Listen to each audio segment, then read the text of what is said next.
Rebel Scum podcast. Available in video on YouTube and audio wherever you listen to your podcasts.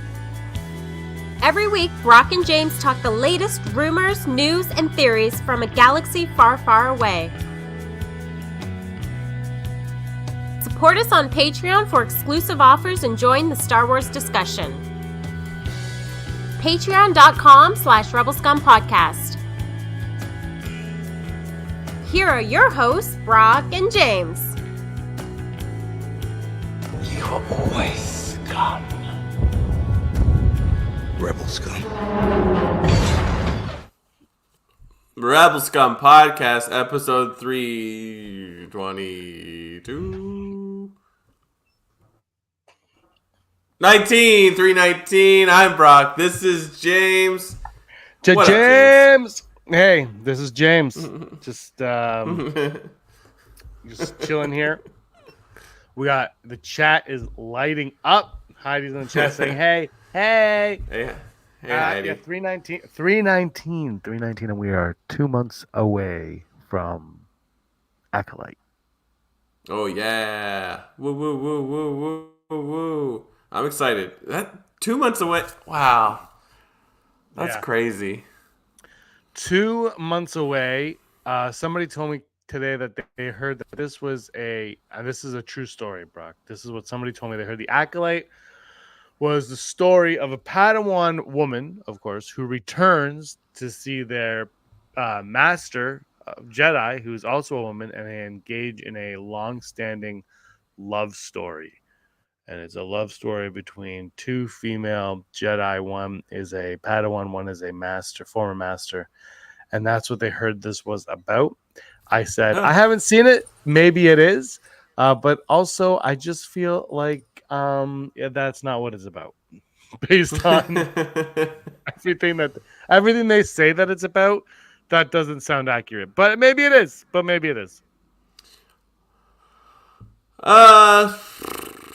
Maybe. If you're watching X-Men 97, there are hints that Morph is slightly enamored with Wolverine. So there you go. Gay representation in your childhood cartoons. Woo, woo, woo, woo. But being a High Republic reader, like same-sex love, LGBTQ representation is not foreign. So cool. Sounds good. I'm in. Let's just do it. Tell me what's going on. The more I read, I'm like, oh, do not ruin this for me. I just want to keep being excited for the show. But yeah, obviously, you throw out that High Republic news, I'm like, Acolyte news, I'm like, I'm in, baby. So, cool. Whatevs. Sounds great. Yeah, Acolyte, EW just released that article where we got some more looks at Jecki, portrayed by Daphne Keane. I gotta be honest, I'm not okay. Here's the thing, like, I'm looking forward to the show, but the pictures that they showed, there's the one that we're using as our screen. That one's like whatever. Here's the thing, that one looks very much like a TV show picture. There's something just like a very TV show, but the other one where she's in like the woods, that looks like a 1960s Hollywood musical set. It's like, I don't like, look, I haven't seen the show, so I'm like not gonna like, say anything. I was like, those are kind of, there were choices were made in selecting those two photos, and they didn't, like, if you're looking to win anyone over, I don't know if those are the image. And maybe I'm wrong. You could say something, but maybe I don't feel like those are the images that are going to win anyone over. I don't know. I thought it was weird because it was like some of the article titles, because everyone jumped on this story, was like first look at Daphne Keene's character. I'm like, first look, she's all over that trailer. I think it's the first look on print. Yeah. No, it was a cool interview. Of course, it's like I love how they tease you into thinking like there's more to it, but it's like, nah. It's just like, I'm a Jedi and it's fun and I'm very excited. But it sounds cool, like their collaboration with Leslie Headland. It sounds like that project is like Leslie like puts them on the page and says, "This is what you should be doing." Everything else you can figure out, so that's fun. Maybe we'll get some cool sort of characters out of that. But yeah, um, yeah, it's fun. It got me excited. By the same note, like it didn't really drop much information. I guess like the biggest piece of information was she's the Padawan to Master Soul, which is just Lee Jung Jae's character from Squid Game. And then also that she's half human, half...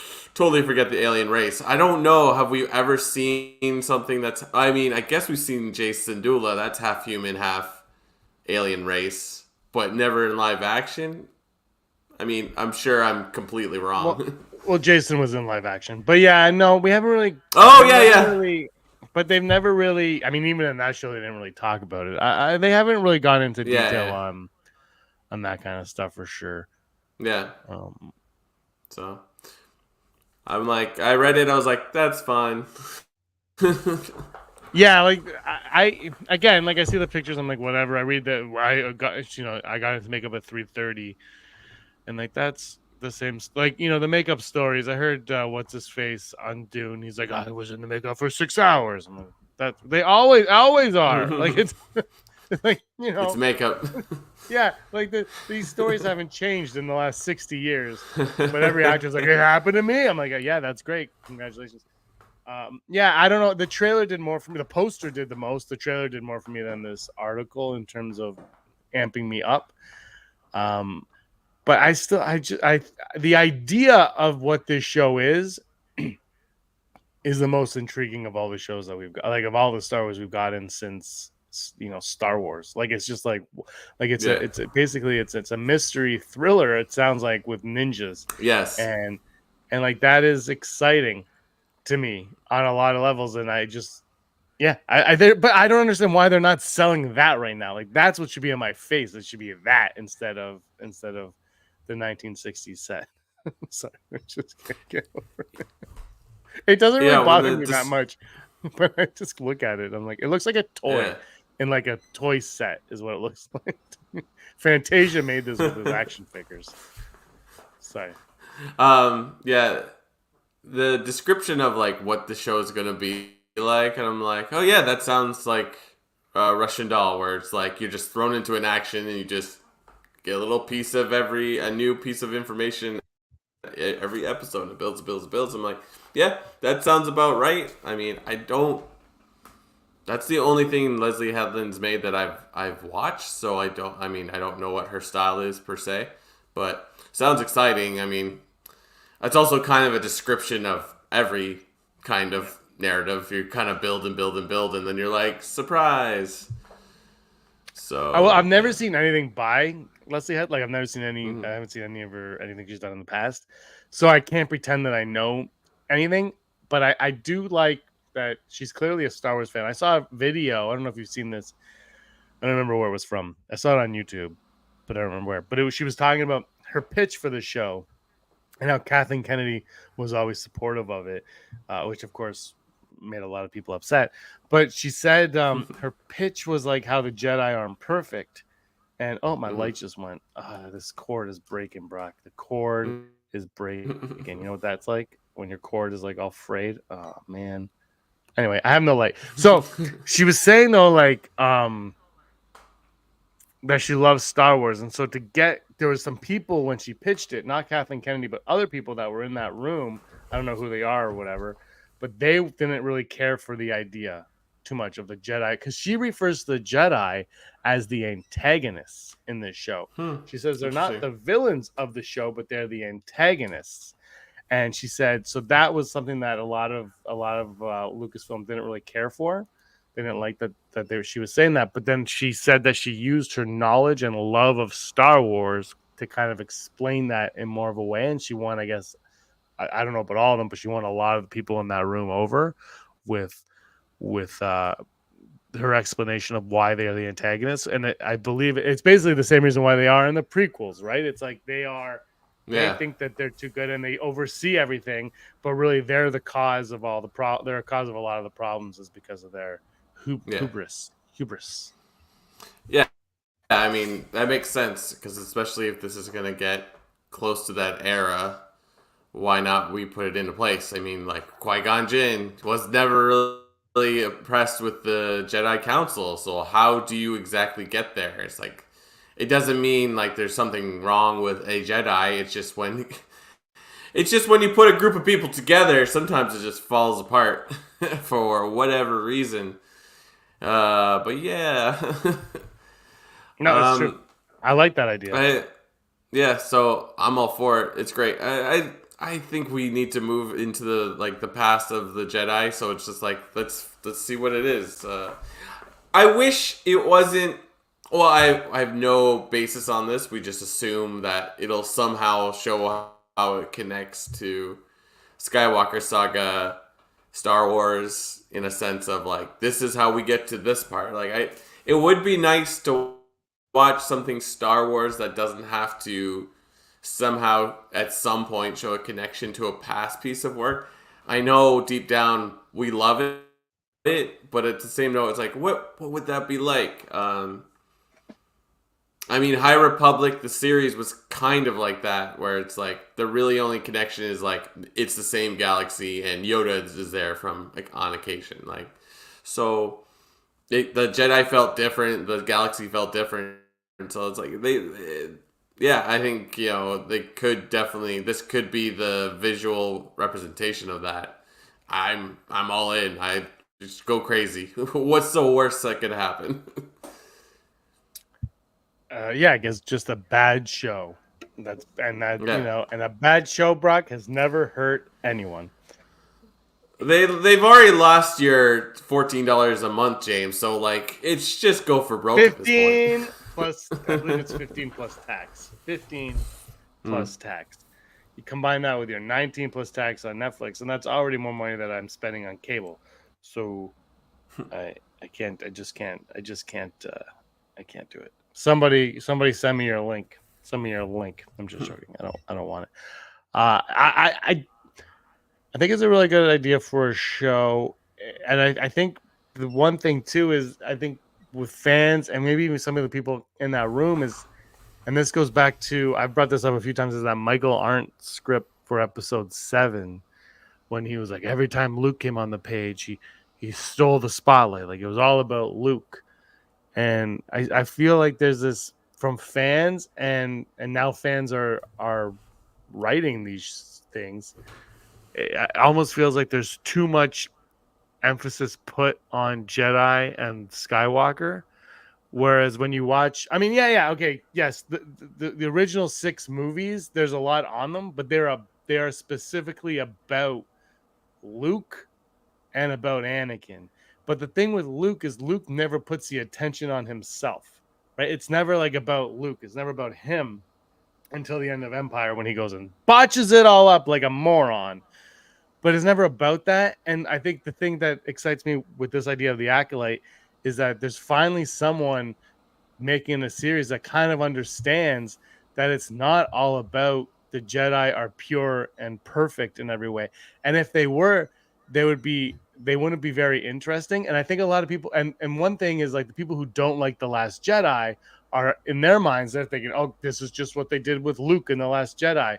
But I don't think that's the case at all. I think you're going to get a version of the Jedi who believe in their minds that, like exactly like the prequels, is what you're going to get. They believe in their minds that everything they're doing is right and perfect and pure, and they're for the betterment of the galaxy.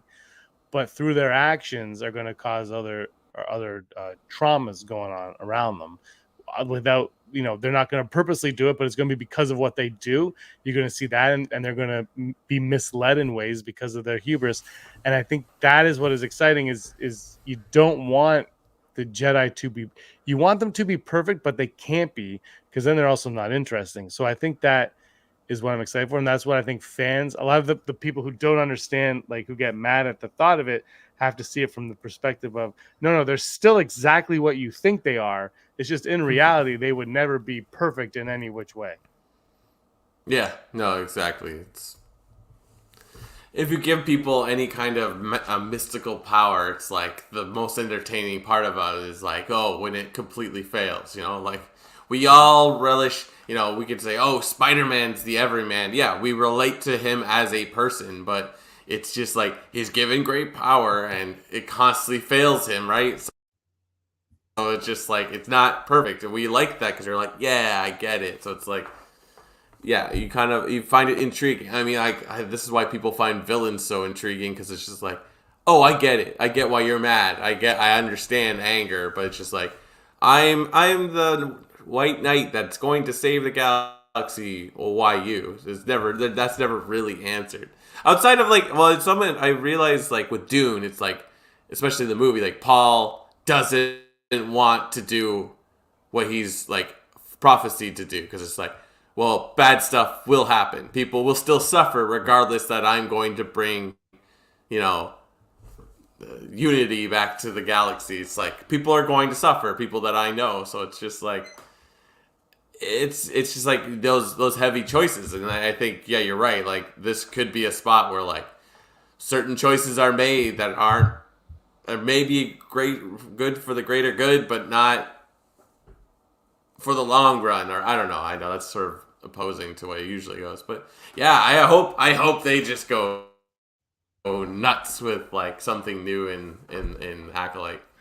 Well, what you just said about the villain. The villain's always more interesting because of their motives, and you can do that with the Jedi and not make them evil or mean, make them good and pure, but have the oversight of them. So I think that's what they're doing, and that's what's going to make. I think that's going to. I see. Here's the thing. I don't think it's going to upset a lot of fans, because I don't think the way they're going to handle it is going to be upsetting to fans, because I think they're going to handle it in a way that like exactly how the prequels handled it, maybe a little bit more in your face isn't the right word, but I'll say in your face, like, because the prequels, they never go all out and say the Jedi are wrong and everyone, like they do, but they don't. Like you can watch and still not kind of feel that way.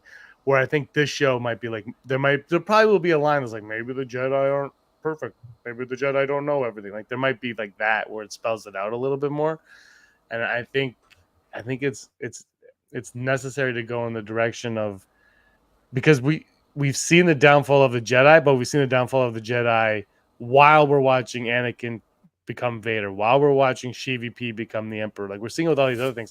So now we can make it the beginning of the end of the Jedi Order, basically. I mean, yeah.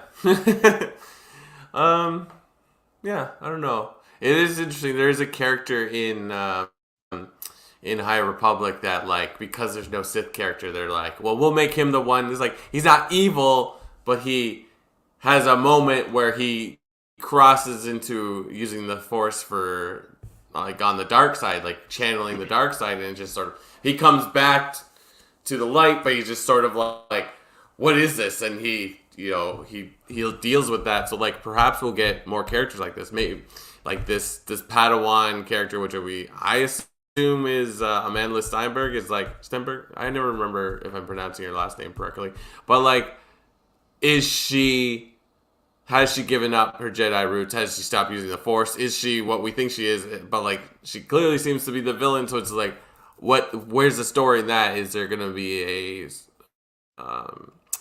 what's the word? Gray area, like a ethical or moral gray area sort of thing. Yeah, 2 months, you say? Like, it can't come. 2 months, and we get 2 episodes, and then we gotta wait another week. Yeah. It's 2 months tomorrow. 2 months tomorrow. Yeah. Vermont Mike is here. Has Acolyte been fired yet? Not yet. Yeah, Kathleen Kennedy's held on to her job this year pretty well. Mm-hmm. I think. Great job.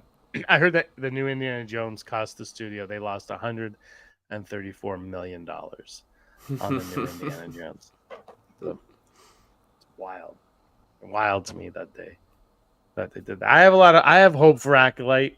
I don't know if it'll be perfect, but I hope it's good. I still feel like it's going to be, especially with these images now, it's like it's going to be somewhere between the Mandoverse and Andor. I don't know where in there it's going to be, but I feel like it's not going to go full Andor adult, but it's not going to be Baby Yoda walking around. It's gonna be somewhere that lives in the middle range. Right. I'm good with that. Sure, why not? Like, what do we gotta lose?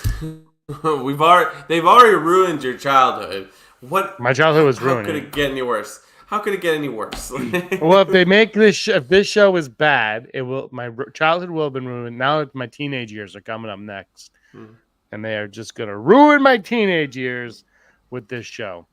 We live in a world where Beetlejuice is getting a sequel, and there's a Ghostbusters movie in the theater right now. It's just like they're gonna keep making Star Wars till you stop going to it. So that's the thing. Everything has to be a franchise now. Everything has to be a franchise. And if it's what was I watching? There was something because they're like movie theaters don't have studios don't have faith in new IPs anymore. They want you to they want the franchise and then I watched something. What the heck was it? And they're making a sequel. And I was like, well, this is brand new. And now it's a new franchise. So you can make new franchise. Just make good movies. If you make a good movie, dude, that King Kong and Godzilla movie is making a gajillion dollars. And it's a monkey fighting a lizard. And guess what? This is what people want. You show people. My friend saw it. He took his son to see it, and apparently his son is like obsessed with that movie. I'm like, yeah, that's what you do. You make kids excited to go see the theater. When I was a kid, man, when a movie came out like that, I would go to the theater and watch it, and then you talk about it forever. And then guess what? You're getting it on VHS. Oh, well, my parents would tape it off TV, but you would get it on VHS and you would watch it 1,000 times because that's what you do, man. Give people what they want and they're going. But you're right. Like Ghostbusters is back. What else? It's Ghostbusters. It's just wild how it's the same franchises over and over and over. And all critics do is complain about them. And there's the one thing too is if you know like the critic score and the audience score is always they're never even close. It's almost what's the point? What's the point of either one of them right now? Like what is the point of them? You're going like it makes me laugh. Yeah, I don't know. It's like, and it's like I've watched a bunch of decent whatever movies that are like just buried in Netflix or whatever, and it's like that was good. That was really good. I enjoyed that. There's one movie that was like that was pretty good. This doesn't count. But we finally watched Wonka. That was a good movie. You know what? I was talking to my friend about Wonka today. He saw it with the same friend, but he saw it with a different son. And his son loved it. I'm like, sometimes you just... I really liked Wonka because sometimes you just want to watch a harmless film that just makes you feel good from start to finish. And I gave up chocolate for Lent, and it was very tough. Mm-hmm. But I was like, this is like a really nice... It was very... Sometimes you just want that too. But again, it's Wonka. That's an IP. Like, it's something, people are familiar with Wonka. And that made a ton of money. And people are familiar with Barbie, and that made a ton of money. And Wonka's not, and Barbie isn't it, but they're both kind of new. Like there has, this Wonka is based off of a 40-year-old Wonka movie, and not the Johnny Depp one. It's based off of the Gene Wilder one. So it's like, I don't know. And Barbie's never had a movie, but everybody knows Barbie. Yeah, exactly. Yeah, but you know what Netflix is? Netflix is Blockbuster. Only the movies aren't there. So the movies that they make, they're straight to video movies. And a lot of them are terrible. But every once in a while, when you went into a Blockbuster and you would find this random movie that you never heard of, it would be a gem. And on Netflix, every once in a while, I hate so many of their stupid movies that they make. But every once in a while, I'm like, all right, I'll give this one a chance. And I'm like, all right, that was a good one. Why wasn't that, a theatrical release? That was a good movie. So, that's all it is. It's the same thing, only you just Jumbo Video used to get popcorn. Netflix won't give me popcorn. Jumbo Video. What up? Oh man, I was thinking about something. Oh, I was thinking about something from back in the day, but that was last week when we were talking about my secret identity for 45 minutes. Shoot, what was I gonna say? Oh, speaking of gems, James. Get that subscription back on, because Bad Batch. Wow. Yeah, I keep hearing. I'm going to watch Bad Batch. Don't worry. I keep hearing, though, this season is, like, phenomenal. It's not life changing, but it's just like the story's really good. And we didn't talk about it last week, but last week was like the first and maybe only, I don't know, who knows, episode that Saj Ventress shows up. It was all right. It was, of course, it was like, it was cool because she has a lightsaber that's not red, so you're like, what? And she has hair, so you're like, what fun. It's like, it's like that TV movie trope of like their hair is different, therefore time has passed.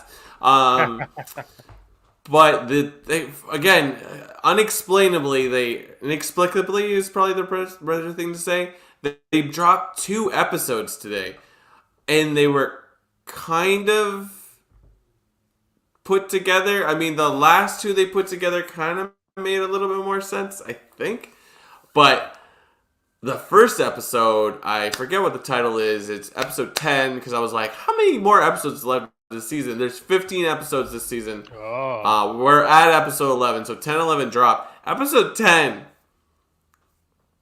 I think you can hypothetically watch it without watching anything else. You just need to know that they are looking for Omega, who is like special. That's it. And she's young. Because this episode is just like, it's a little bit heartbreaking. It's just like, wow, I can't believe they just like did that sort of thing. Not life changing, not like breaking the mold, but like for a show that like, I'm sure if we go back in the tapes, I was like, that was great, but then there's a couple duds. Like the Asajj Ventress was typical Filoni universe animation where you're like, oh, cool. It's a weird episode. Okay, cool. Like it's just like he's a roller coaster, like one of those old rickety roller coasters. It's like, that. I mean, that's pretty wild. That an episode that throws in a character that is like pretty well loved by the fans of your projects is not the standout episode of the last 3 episodes.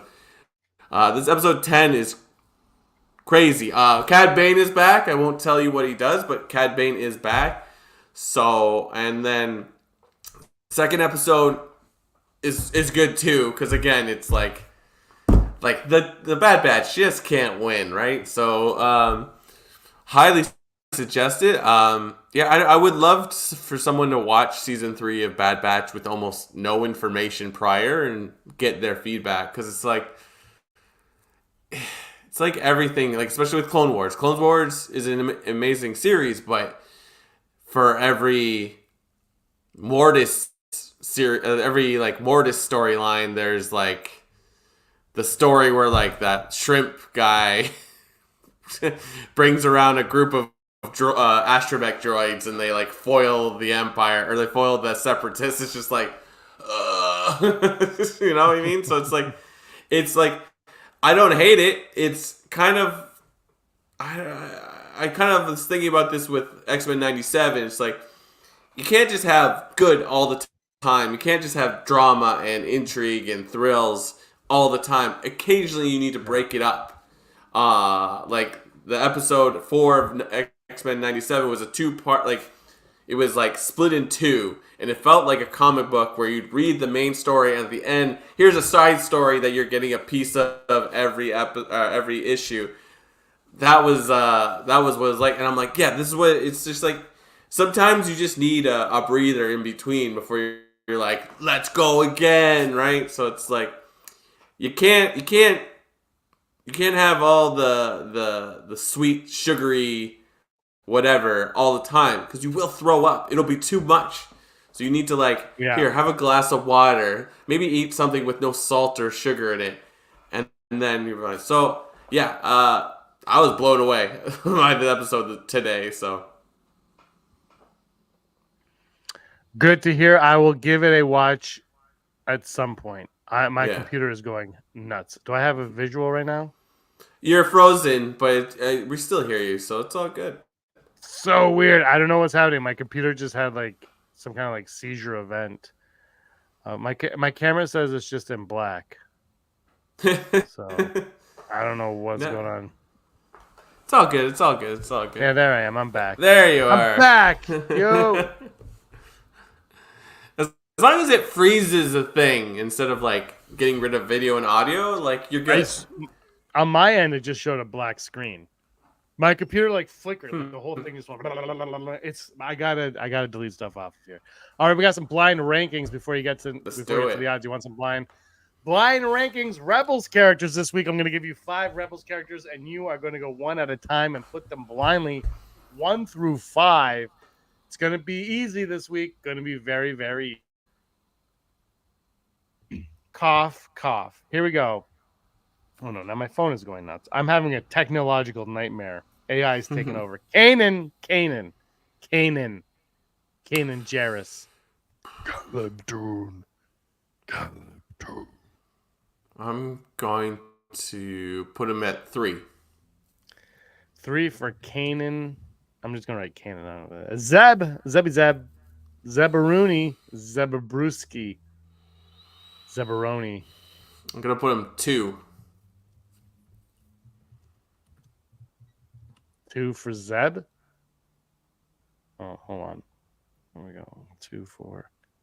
Zeb is number 2. Then we got Callus. We're going with Callus here. 5. 5 for Callus. And we're going to go Price next. We got Price next. Oh, can I go 5 again? 4. And Brock's favorite. My computer's going nuts again. Brock's favorite Rebels character is chopper. the Bendu, the one in the middle. Hey, all right. Oh no, I was like, who would you put in your number 1? I'm like, Hera's really cool. Ezra's cool. And I was like, Chopper, man. I gotta put Chopper in number 1. Gotta do Chopper. No Chopper here, but the Bendu is pretty solid. Desi's order would have been 5, 4, 3, 2, 1. I guess right down exactly how it is. When you got to Callus and Price, because like we're ahead, and I was like, Desi's like 5 and 4 for like Zeb and Kanan. I'm like, oh, you're gonna be mad in 30 seconds. But she's just blatantly saying, I guess I'm just trying to think of order. Yeah, 3, 2. Oh yeah. I mean, she had no choice about Bendu, but like, yes, she did not expect that. Very good, very good. You gotta play. Nice. Because the thing is, we're gonna do many of these, so I can't throw all the lead characters in there. So, but I wanted to. It's got to end on one that When I was doing it, I was like, I feel like the last one's gonna be 5 as number 1, so I had to go. Like Price and Callus as the pseudo villains, sort of. They were kind of the only villains we had until like Vader was in and out. Thrawn, until Thrawn shows up. Yeah. They're all we got, and they're kind of weak sauce. The villain in that is miscommunication, because when the team doesn't communicate, it all falls apart. Villain is miscommunication. All right, now we go to a segment we like to call. Never tell me the odds. I'm gonna look, bro. My computer went nuts. I don't know which video this is. Fingers crossed, it's the right one. Is anything playing? No, it's all black. All right. But the odds of that are like 2 to 1. Never tell me the odds. My screen is not showing a black screen. It's showing our backdrop only. All nice. Right. Anyway. Okay. Here we are. John, thank you. Never tell me the odds. Brought to you and me and everyone that likes to listen to us by patreon.com/Rebel Scum Podcast. If you like what we do, why don't you head on down to patreon.com/Rebel Scum Podcast and support us in any way we can. We would greatly appreciate it, because we just want to come in here and occasionally talk about Star Wars and occasionally talk about anything else that we like to ingest, media-wise or food-wise. I had cake tonight. It was great. But we have to give the flowers to the people that think we're great, like I like cake, and those people are Heidi Feder, executive producer, Barry Brophy, Dennis Allen, Randy Kenobi, Mary Kristen Aton, Dale Ehrman, Phil Staniforth, Rez, Scott D, Josh Price, Matt W, Frank Perkins, Neil Lowry, Cosmic Girl 02, Gleek Play 1, Denoners, Disney, Desi, Charlotte, Ron Prasak, and Jeff Wilson. Thank you so much, everybody. Yeah. Many That's the of show those tonight. people are in the chat tonight, as always, holding it up. Thank you for coming out. Holy, holy, holy. Here we go. Our first odd today on episode 319. Ewan McGregor will return as Obi-Wan Kenobi in the next 5 years. He's only got like 10 years until he is the same age as Sir Alec Guinness was in the New Hope. He's got about 10 years left. He says he wants to come back, but will he? He's almost the age of Alec Guinness, but he won't look like Alec Guinness for another 20 years. So, this is it. And you're saying just in live action or in any form of media? Live action, animation. Live action? Count. And comic books, none of that counts. It has to be Ewan McGregor, live action, big screen or small, but live action. I'm gonna say 45%.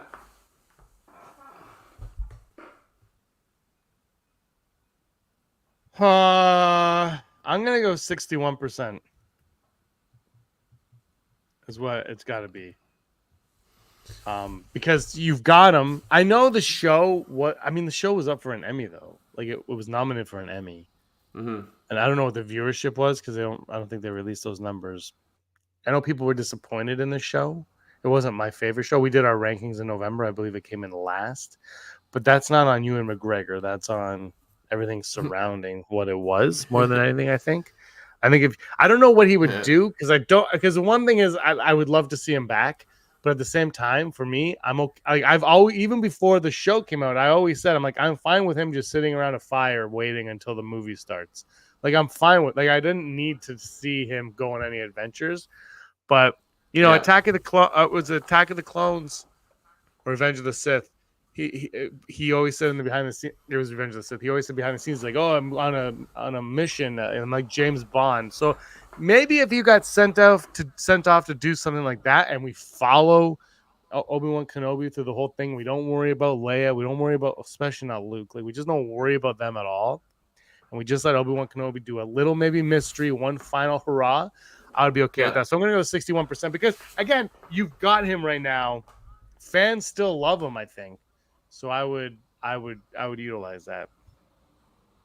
Yeah, it just made me remember. I thought something in the news about like I think not Ewan McGregor. God, who plays Qui-Gon Jinn? What's his name? Liam Neeson's like, I'm not going to play that character again. I'm like, okay. I don't know why actors are compelled to say these things, but like... Well, I mean, if he's just a Force Ghost, who cares? But okay, Desi just said that I loved Hayden in the Broken Mask scene. Easily one of my favorite scenes from Disney Plus. And when we did the list, one of the people who submitted it, he had it very high, and he's like, "Okay, the show, whatever," but the lore that it added, the lore that it was that there were aspects of Obi-Wan that I think did better than everything else. Overall, though, it was kind of flat. But I think there's so much there and so much to explore. And I think if you just focus on a single story too, and don't worry about this and that, and just focus on one thing, I think you can really sell Obi-Wan Kenobi. And just whatever. You've got Ewan McGregor, you can use him.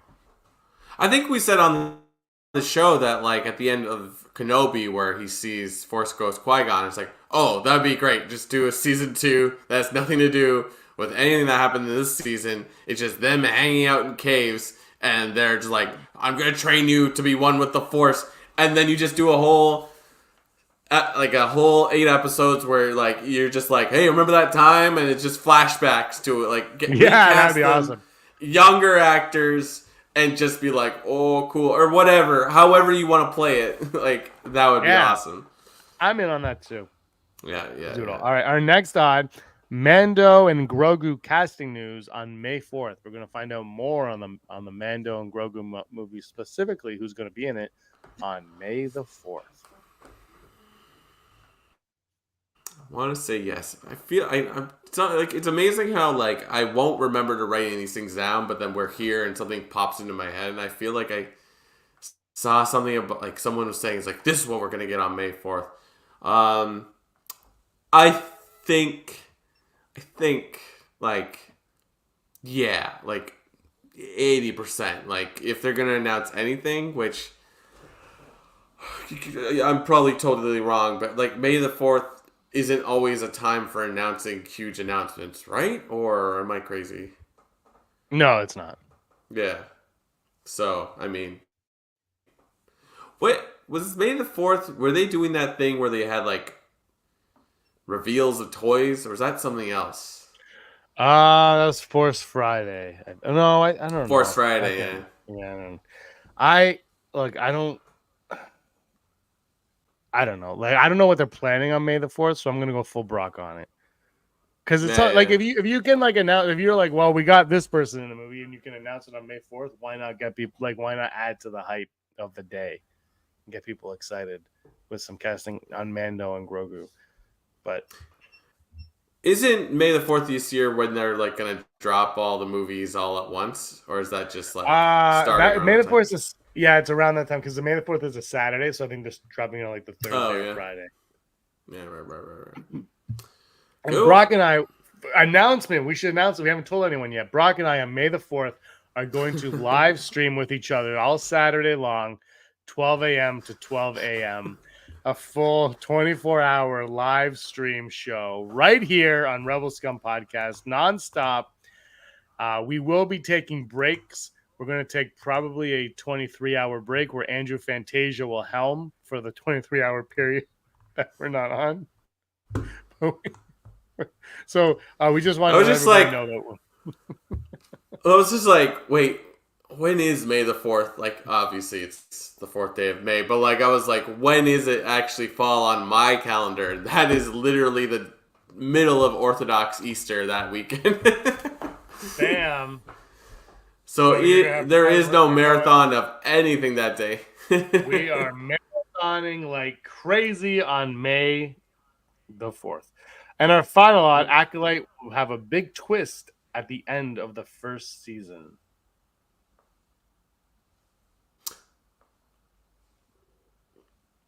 Yes. I am going to say 75%. Wow. Any idea what the twist will be?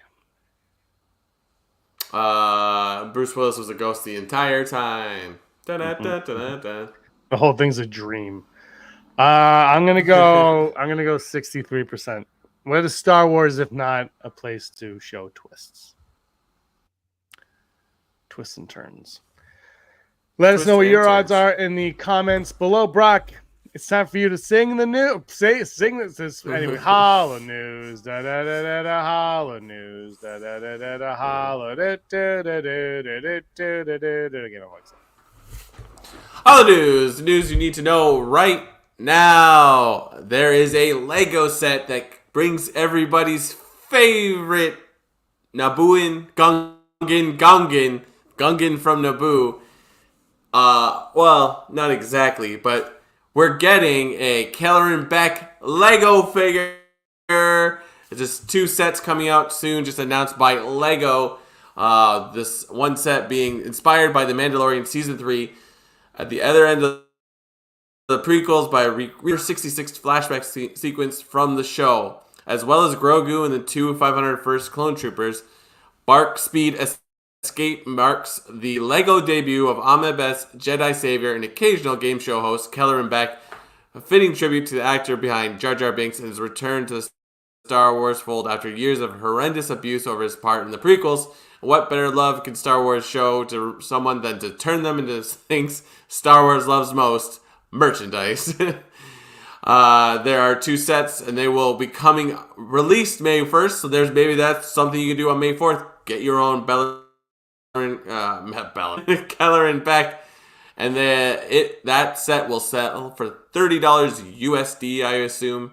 So check that out. Also, Grandpa George Lucas, he's in the news, apparently, on a list of the richest celebrities. George Lucas has been named the richest celebrity in 2024 in a new list released by Forbes ranking the 14th wealthiest celebrity billionaires of today.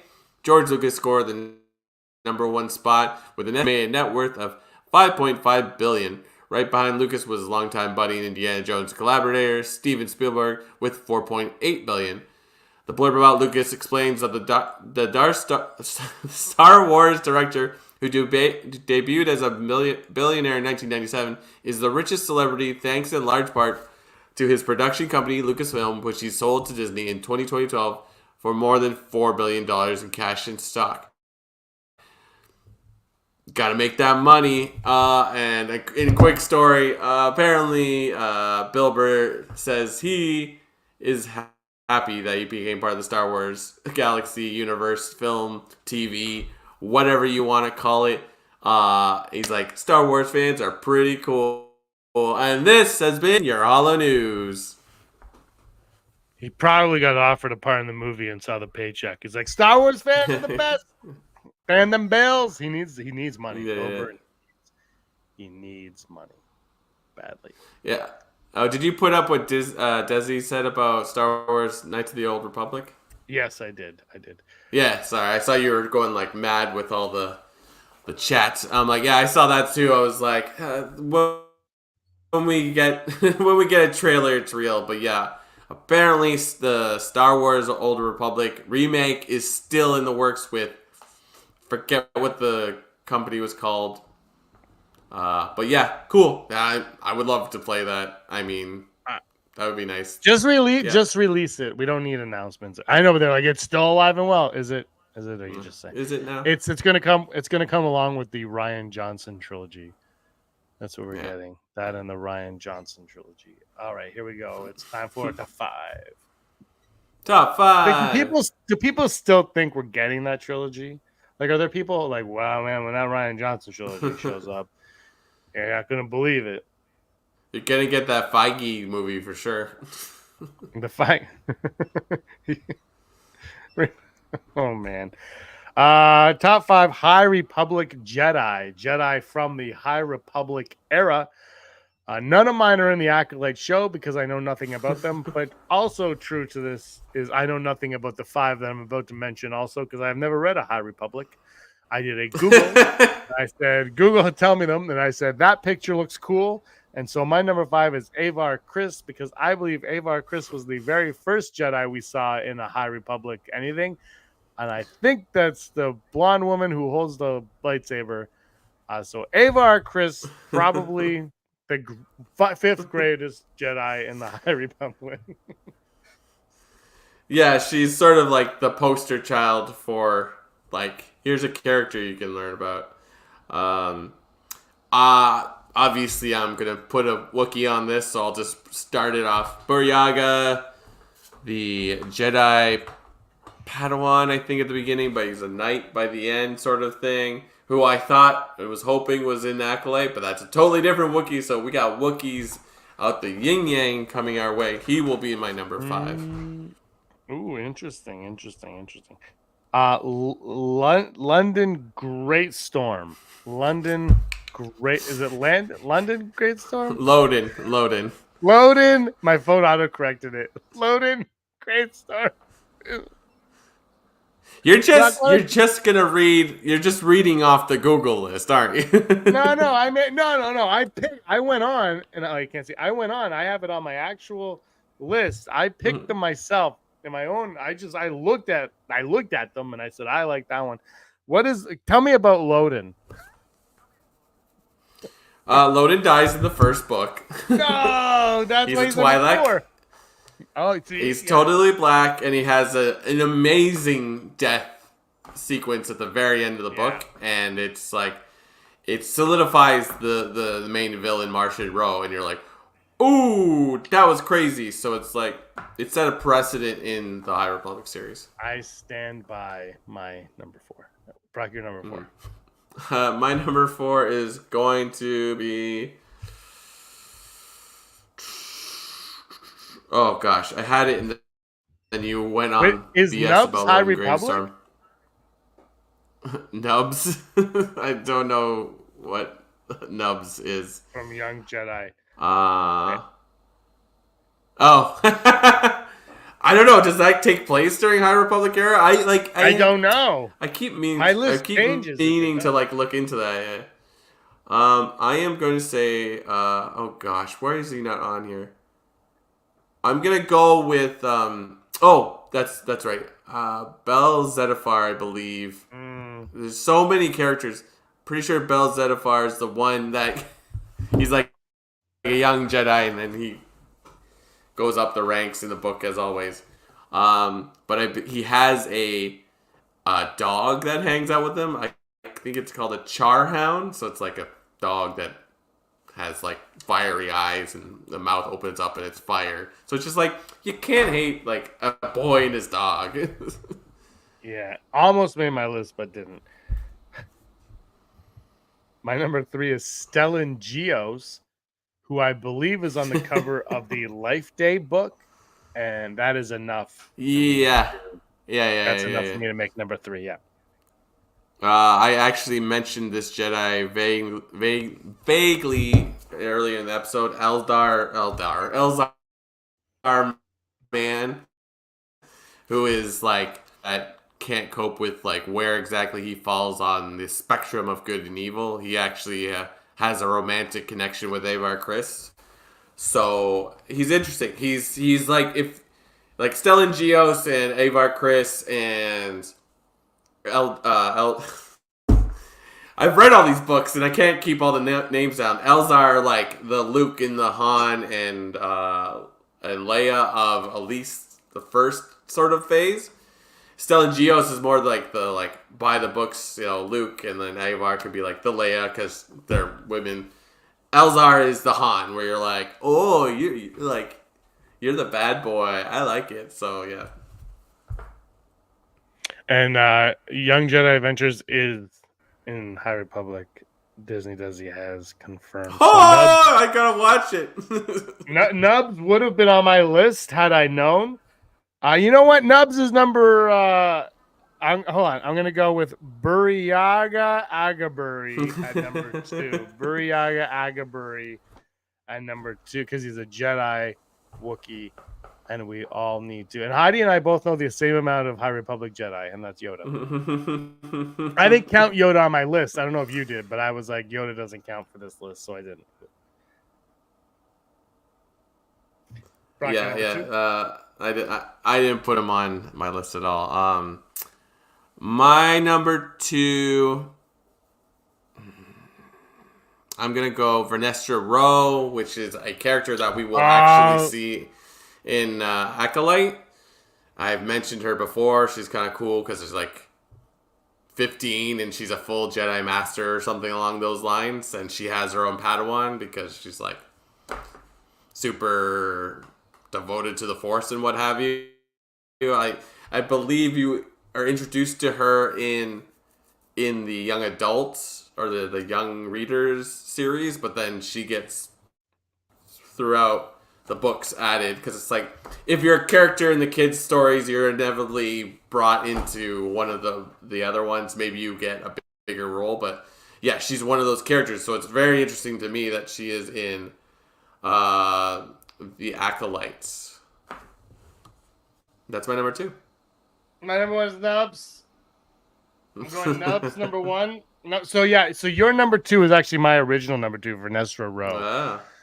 But to make room for Nubs, I bought Selena the Nubs Hallmark ornament at Christmas, and she really appreciated it. Disney has young boys, so she watches plenty of Young Jedi Adventures. There you go, Nubs. Number 1 for me. Number 1 in your. I can't remember the name, but there is this character that sort of. He's throughout the series. He's kind of like this old Jedi that's like, I forget, he has like a nickname, like he was like like an amazing warrior like 100 years prior. He's actually, I think he's one of those alien races that he lives for a long time, and I think he's vaguely mentioned in Phase 2. But he's definitely alive during that, but he's more prominent in Phase 1 and 3, where they do that time jump and all that jazz. I completely forget his name. I'll keep looking it up, but he's sort of like he's introduced as sort of like, oh, I just work this old outpost, and also I'm a cook. I'm like, hey, want some food? And then he turns into this massive warrior, and like when oh gosh, what is the Nile? When the Nile start taking over the galaxy, and like you can't cross their like invisible wall, he is stuck on a planet trying to like put a ship together, and it's like he's a fantastic character that doesn't really get enough love. I can't remember what his name. It'll come to me by the time we're done. But yeah, that's my number one. Nameless. Name means the same to me. I have no idea what's going on. Those are ours. Let us know what yours are in the comments below. Nub ears are a thing at Disney World. You can get them today. Sorry, Disneyland, not Disney World. Only Disneyland in beautiful, sunny California. Episode 319 of the podcast. Let's wrap it up. Brock, anything else you want to say today? I remembered it. It's Porter Angle. Look at it. An ad popped up. Porter Angle. There he is. I would have a beer with that man. He has the vibe of like Hudson from Gargoyles. Remember Hudson from Gargoyles? He's got that vibe. Like when I read the character, I'm like, yeah, you're voiced by Ed Asner. Perfect. Yeah. So yeah, cool character. Yeah. That's it. All right, everybody. Thank you so much for watching. Drop a like, smash the like, and subscribe if you're not yet subscribed, so you never miss another one of these shows ever. All right. Thanks everybody for live chat. It's been a lot of fun tonight, for real. We appreciate it. We'll be back maybe, I don't know, next week. Are we back, Brock? Or you got Jays? Jays are back in town. The Jays are back in town. Oh yeah. The Jays are back. Jays. It might be a day later. There's no game on the Thursday. There's no game on Thursday? Because right now I see they're down 4-0 to the Houston team. The team from Houston. I believe they're called the Cheetahs. And then we got Saturday, Sunday, and then you got a game Monday, Tuesday, Wednesday, Friday. Monday, Tuesday, Wednesday, Friday. Yeah, so maybe we'll do Thursday if that's available. All right, everybody, thank you so much for watching. We appreciate it. Go Blue Jays. Tampa sucks. I think Leafs are losing to Tampa right now, I think. So I had to, so do they? 4-1-5. You were always scum. Rebel scum. Hey everyone, thanks for watching. Make sure to like and subscribe and da. What the heck is going on? My computer is done.